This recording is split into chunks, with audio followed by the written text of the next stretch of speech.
On revient sur la Centrafrique où nous évoquions les nouveaux affrontements à Bambari, à 380 km au nord-est de Bangui, la capitale. Dominique Alizou, chronique de la semaine, est venu nous rejoindre sur le plateau. Bonsoir Dominique. Bonsoir Sam. Alors, Sylvestre, sur le cas de la Centrafrique, vous semblez être dans une posture d'une solution, comment dire, solution musclée, mais n'oublions pas qu'il y a aussi une autre difficulté. Est-ce que la Centrafrique va sous-traiter sa sécurité aux Nations Unies? Les Nations Unies ne peuvent pas tout faire en Centrafrique, justement. Vous savez, aujourd'hui, ça c'est évident que la Centrafrique n'a pas d'armée.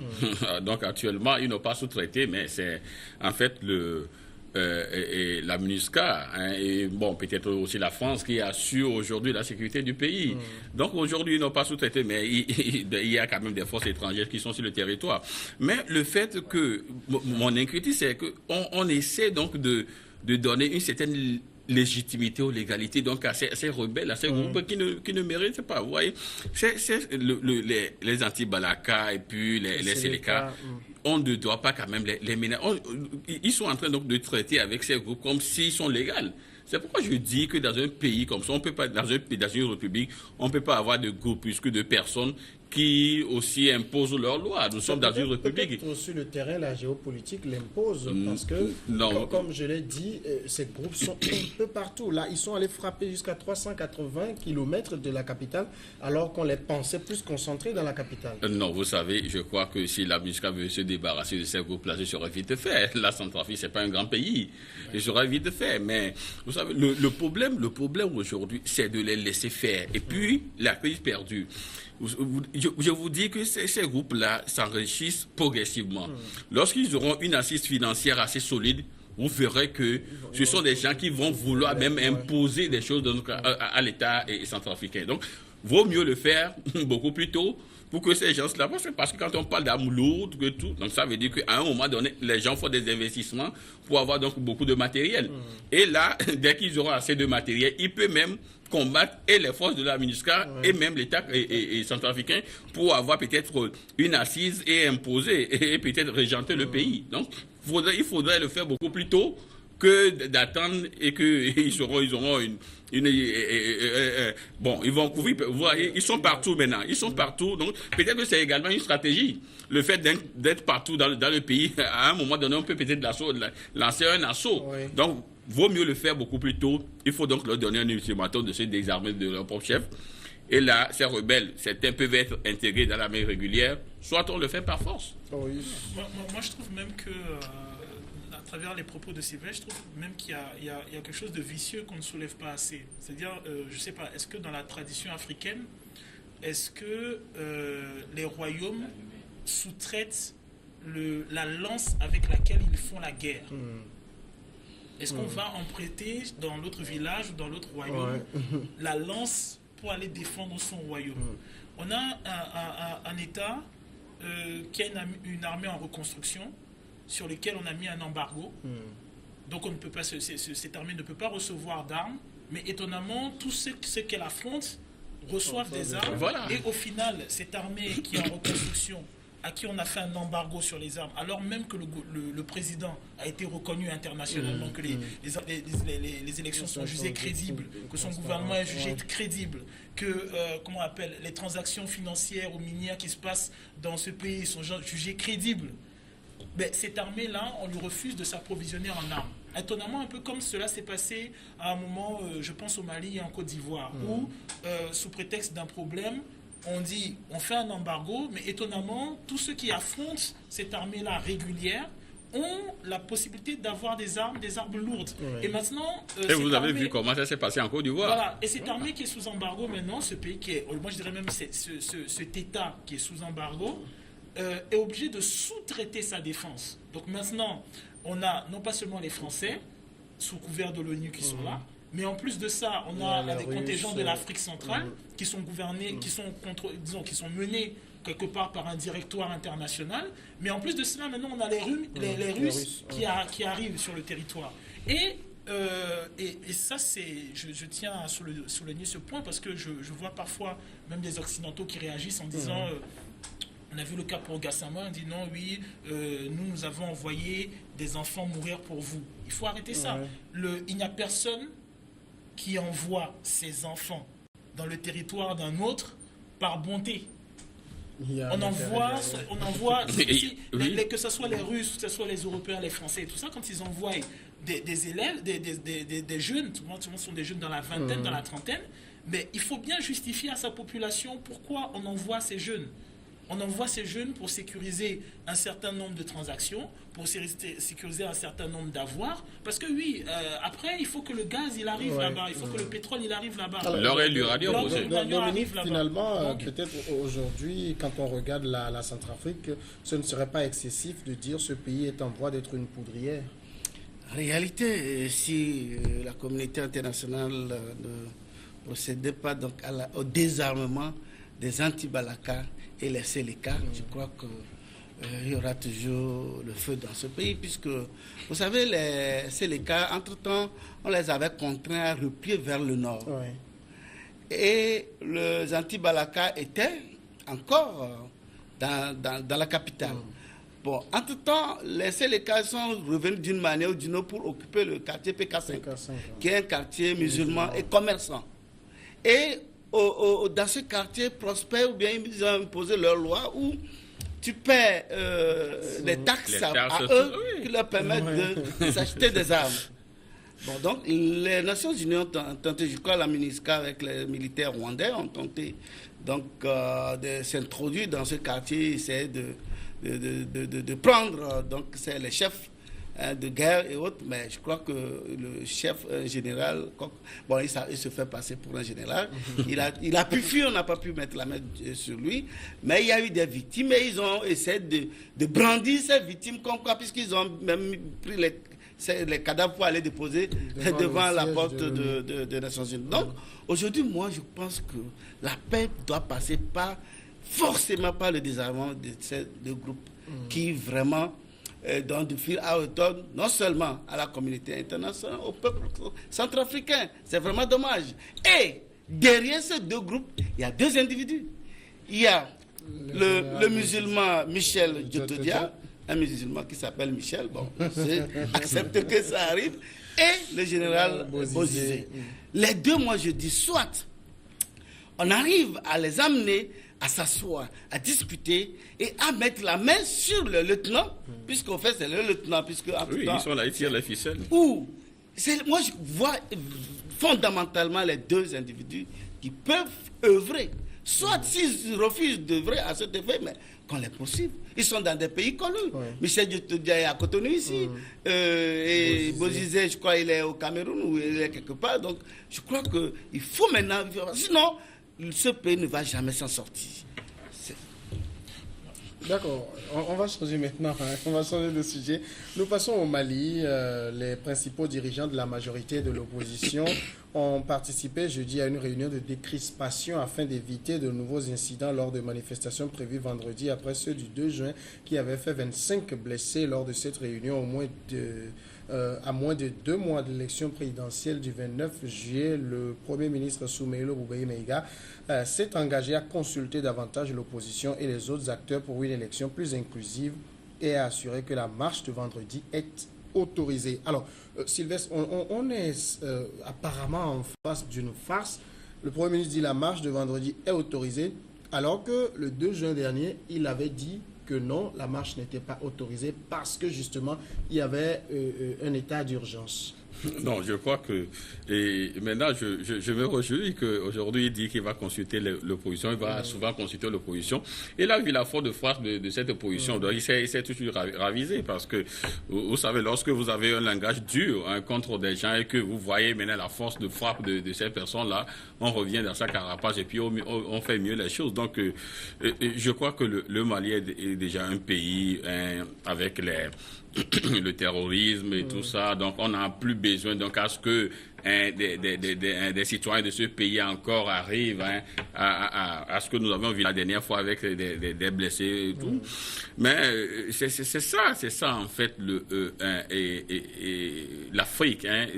Quand ils sont dans l'opposition, ils donnent la parade de grands démocrates et tout. Une fois qu'ils arrivent au pouvoir, ils font comme les anciens. Donc, IBK a été une déception parce que lorsque les prises de parole du monsieur et tout, mais à un moment donné, il devient quasiment inexistant. C'est Maïga qui devient l'homme fort, qui fait pratiquement tout. Mais je crois qu'on n'a pas besoin. Donc, c'est un pays qui est déjà en guerre, c'est un pays qui est déjà en crise. Donc, il faudrait quand même qu'on fasse mieux les choses. C'est dans 2 mois les élections présidentielles et puis et on verra ce qui va passer. Mais pour l'instant, j'ai l'impression aujourd'hui, c'est que ceux qui sont au pouvoir essaient donc déjà de mettre des garde-fous, d'avoir une certaine même mise sur la population. Or, vous savez, ces pays-là n'ont pas la culture que, nous avons ici, dans des pays, entre guillemets, dans les pays où il y a plus de musulmans ou autres, les gens sont plus courageux, les gens sont plus courageux que dans les pays où il y a forte communauté chrétienne. Donc, je dis aujourd'hui qu'il faudrait que IBK mette la balle à terre, surtout son premier ministre, il faudrait qu'il change de langage, il faudrait qu'il y ait un langage assez diplomatique envers donc ses concitoyens et pour que tout puisse bien marcher dans ce pays. Dominique, pour le Mali aujourd'hui, l'opposition a quand même à quelques semaines de la présidentielle plusieurs exigences qui, en principe, doivent être satisfaites avant les élections. Oui, notamment l'accès équitable aux médias publics. Je crois que ça, c'est des demandes légitimes. Contrairement à ici où les gens marchent pour demander le retour d'une constitution dont personne ou le départ des gens. Non. Là-bas, au moins, ils réclament qu'on revoie le cadre électoral pour permettre, et surtout, l'accès aux médias publics. Ça, c'est des demandes légitimes que moi, je ne vois pas pourquoi le Premier ministre malien peine à satisfaire à cette demande que moi, je trouve légitime. Et donc, entre-temps, il faut reconnaître quand même que le pays étant un peu en guerre contre le terrorisme, il y a l'état d'urgence. Lorsqu'il y a l'état d'urgence, il n'y a pas de manifestation, normalement. Moi, je crois aussi qu'il faut respecter... Est-ce que ce n'est pas une manière de coincer? Ce que l'opposition a dit, c'est que le pouvoir, lui, il organise ses manifestations, ses meetings, ses manifestations. Oui, ils n'ont pas interdit des meetings, mais c'est 2 choses bien différentes. Organiser des meetings pour... la campagne ou bien pour l'élection, oui, mais organiser des manifestations bruyantes dans les rues, c'est encore une autre chose. Et je crois que quelque part, ils ont un peu raison, mais je crois que le gouvernement a compris quand même le message et a mis un peu de l'eau dans son vin en disant que pour la prochaine. Mais ce qui était intéressant, c'est lorsqu'on a interdit la marche et l'intervention des forces de sécurité, puisque les gens font croire que c'est seulement au Togo qu'on tire des gaz lacrymogènes et autres. Voilà un cas comme ça où vous avez copié des cas. Non. Donc, c'est dire quand même que le président IBK qui est démocrate, j'ai apprécié le développement de mon ami Sylvain qui dit voilà, des opposants qui viennent, qui font croire qu'ils sont des défenseurs vraiment des droits de l'homme, mais quand ils ont le pouvoir dans la main, ils sont de véritables loups. Non, IBK était à l'école il ne faudrait pas oublier. Cas au Sénégal avec Ouad et Macky Sall et le cas IBK. Attends, il a été à quelle école? Il y a des n'a pas une école quand même au Togo. Donc c'est dire quelque part que ceux qui aujourd'hui, à ces militaires qui sont prêts à mourir pour des leaders politiques, pour des principes nobles, mais qui ne soient pas déçus que demain, lorsque ces gens seront au pouvoir, qu'ils les envoient aussi voir ailleurs, ou bien qu'ils se mettent en face des forces de sécurité qui vont bien les fesser. Peut-être faire plus que le régime qui décrit avant. Enfin, c'est une triste réalité, c'est ça. Il y a quelque chose que Sylvestre a dit qui m'a fait un peu sourire, parce que c'est très anecdotique. Mais quand vous êtes dans le Sahel, on dit vaut mieux mourir que d'avoir honte. Et quand vous êêtre sur la côte, on dit la honte ne tue pas. Oui. Voilà.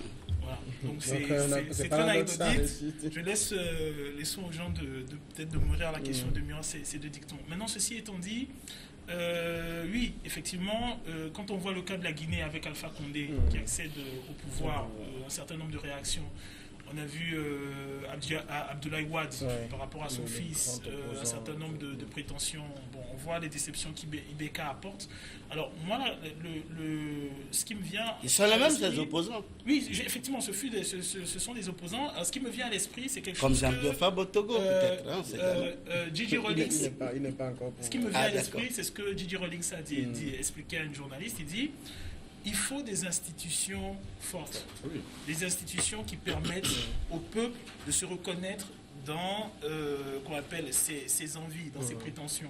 Et par exemple, c'est ça que je trouve beau, par exemple, si je prends le cas du Bénin.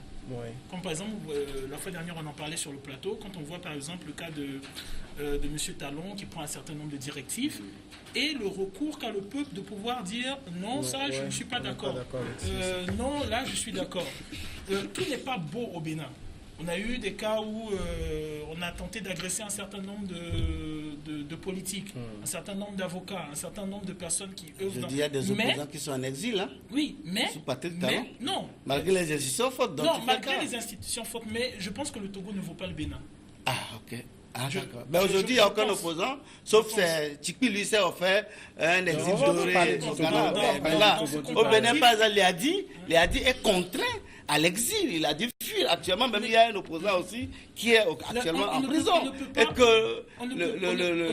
Je pense qu'on ne peut pas résumer. Non, mais tu fais comme si, bon, là, c'est tellement parfait. Non, pas du tout. On ne peut pas résumer la politique béninoise aux frictions qu'il peut avoir entre Léadi et Patrice Talon, ou bien aux frictions qu'il y a pu avoir entre Zinzou et Patrice Talon. Et je pense que toute l'émulation qu'il y a au niveau de la politique béninoise contribue à faire évoluer positivement cette politique. Le type de débat politique auquel on peut assister au Bénin, par exemple, ou même au Sénégal, quand on voit, par exemple, le procès du maire de Dakar, est sans commune mesure avec ce qui peut arriver au Togo. Il faut qu'on ait la franchise intellectuelle. Il y a un journal qui est actuellement fermé. Tu sais ça au Bénin?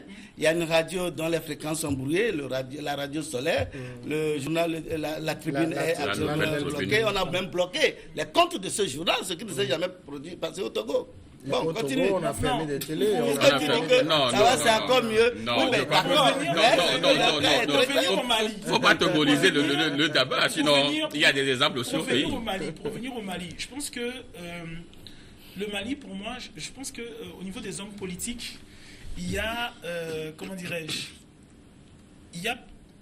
moi je dirais un manque de maturité. Parce que je pense que quand on est dans un pays, les politiques maliens, je pense que quand on est dans un pays, qu'on est bien au chaud à Bamako, avec la sécurité de l'argent, avec l'armée qui s'est repliée un tant soit peu là-bas, et qu'on a la moitié du pays qui n'est pas sous contrôle, qu'on a au centre du pays des groupuscules qui se créent en fonction de l'ethnie, ce qui est un des plus grands dangers qu'on puisse imaginer en Afrique.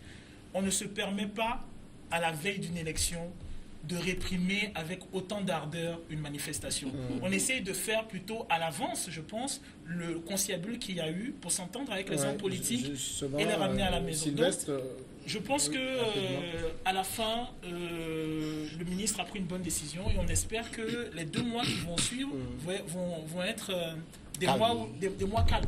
Alors, Sylvestre, cette réunion de décrispation, elle aurait pu avoir lieu avant la réunion du 2, mais à l'annonce de ces réunions, le gouvernement a plutôt opté pour la fermeté, là. C'est pourquoi je disais tout à l'heure que... Pardon, hein, c'est pourquoi je disais tout à l'heure que le Premier ministre a voulu jouer avec le feu. Il a voulu jouer avec le feu en utilisant des thèmes très durs. Mais quand il a vu la force de frappe donc, de cette opposition-là, il s'est ravisé. Donc, ça s'est passé, ça s'est même au pays, même au Togo. On a sous-estimé des gens ici. Mais quand ils ont vu la force de frappe de ce monsieur, les gens sont revenus à de meilleurs sentiments. Donc, c'est pourquoi je dis que... C'est pourquoi je dis que au Mali, on n'a pas quand même besoin à ce que ces gens de langage soient tenus. Heureusement que ce Premier ministre est revenu à de meilleurs sentiments. Il croit aujourd'hui, et il aura pu le penser depuis, et puis il voit aujourd'hui qu'il faudrait plutôt discuter avec les leaders de l'opposition, donc avoir une vue d'ensemble donc, sur la manière donc, de tenir ou de conduire les manifestations pour qu'il n'y ait pas encore des échauffourées et tout que nous avons vu la dernière fois. Moi, la question donc, est-ce que les leaders de l'opposition ont fait des démarches auprès du gouvernement. Les gens font des démarches, mais on leur a dit que on donne l'apparat d'un état d'urgence, on leur fait croire qu'il y a un état d'urgence et qu'ils ne devaient pas organiser. Avant d'arriver à la marche. Ça se fait dans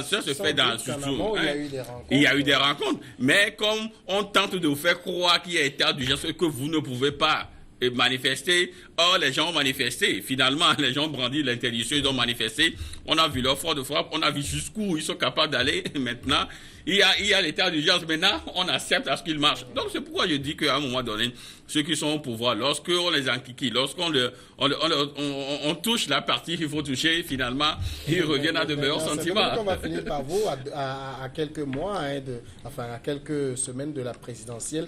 Ce spectacle-là, du 2 qu'on a vu, n'est pas celui qu'on souhaite voir au Mali. Évidemment, le Mali d'abord qui est actuellement sous menace terroriste avec des attaques par ici, par là. Et on n'est pas sûr que les élections puissent se tenir dans ces zones-là. Oui, à Kidal, par exemple, c'est vrai que le Premier ministre actuel a fait un déplacement, mais c'était un déplacement hyper sécurisé. Voilà. Est-ce que le peuple ou bien les populations ont la sécurité nécessaire pour pouvoir voter? Ce n'est pas évident. Même à Gao également, il y a eu des attaques. Ces derniers temps, vraiment, et ça s'est calmé. À Mopti également, il y a eu des attaques. Et donc, c'est un peu... Le Mali vit dans une situation un peu complexe. Maintenant, il faut que la population contribue à un apaisement. C'est pourquoi moi je dis que l'opposition aurait pu peut-être entreprendre une démarche en amont qui consiste donc à soumettre ses besoins ou bien ses demandes à l'autorité et ouvrir un dialogue à cet effet. Au lieu de commencer déjà, bon, nous allons marcher et voilà, la marche a débouché sur des gaz lacrymogènes et des bastonnades et finalement peut-être ils s'en sont bien servis pour faire du bruit comme le font aussi bien certains opposants ailleurs. Donc quelque part je dis que aujourd'hui le Mali est sur la bonne voie, mais il faudrait que les acteurs, parce qu'aujourd'hui par exemple, si vous voyez les alliances déjà, le chef de file de l'opposition Soumaïla Cissé, il y a des alliances autour de lui. Une soixantaine de partis autour de lui. Ce qui fait au niveau de IBK également, il y a des partis qui tournent autour de lui. Mais maintenant, au-delà de tout ça, il y a... Mais pourquoi de l'autre côté, tu ne parles pas de ce sont des poids. Mais ce qu'il faut relever, c'est que Soumaïla Cissé n'est pas n'importe qui au Mali. Parce que... même en Afrique. Je crois l'élection avec Toumani Touré. Mais il a failli battre Toumani Touré. Et c'est d'ailleurs après des discussions qu'on dit, bon, ok, on te pousse dans l'UEMOA et là, tu nous laisses la paix parce qu'il avait une popularité autour de lui et qui pouvait vraiment gêner le gouvernement de Toumani Touré. Alors, mais après discussion, il a fait 6 ans pratiquement à l'UEMOA avant de reprendre son manteau politique. Je crois que, donc, il n'est pas n'importe qui. Et je crois que Ibeka, qui veut à tout prix faire son deuxième mandat, malgré son état de santé un peu fragile, parce que vous vous rappelez, au début de son élection, il est allé plusieurs fois à Paris pour se soigner. Moi, je me dis que normalement, il devait se dire, c'est le moment d'aller me reposer et me soigner pour être encore très solide, mais il tient encore. On attend de voir. On va bien que tu tiens sur la cage là bientôt. On va marquer aller se reposer. On va revenir après en seconde partie avec le Libéria.